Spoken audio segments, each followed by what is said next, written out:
ಇಷ್ಟು ಸುಡೋ ಬಿಸಿಲಲ್ಲಿ ಹೊರಗಡೆ ಹೋಗಿ ಬಂದಿದ ತಕ್ಷಣ ಈ ಥರ ಸೂಪರ್ ಟೇಸ್ಟಿಯಾಗಿರೋ ಮಜ್ಜಿಗೆನ ಮಾಡಿಬಿಟ್ಟು ಕುಡೀರಿ.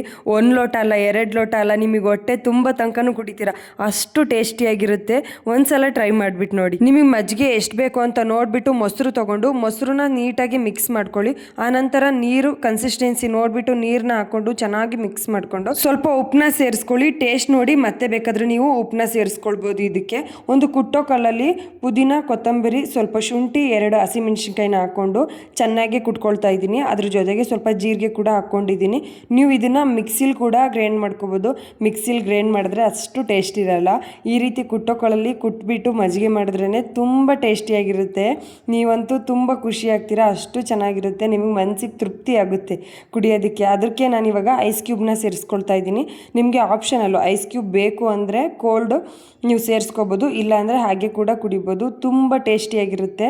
ಒಂದ್ಸಲ ಟ್ರೈ ಮಾಡಿಬಿಟ್ಟು ಹೇಗಿದೆ ಅಂತ ಹೇಳ್ಬಿಟ್ಟು ಕಮೆಂಟ್ ಮಾಡೋದನ್ನ ಮರಿಬೇಡಿ. ಈ ಟೇಸ್ಟಿಯಾಗಿರೋ ಮಜ್ಜಿಗೆ ನಿಮ್ಗೆ ಇಷ್ಟ ಆಗಿದ್ರೆ ನಿಮ್ಮ ಫ್ಯಾಮಿಲಿ ಫ್ರೆಂಡ್ಸ್ಗೆಲ್ಲ ಶೇರ್ ಮಾಡಿ, ಹಾಗೆ ಫಾಲೋ ಮಾಡ್ಕೊಳ್ಳೋದನ್ನ ಮರಿಬೇಡಿ. ಬಾಯ್.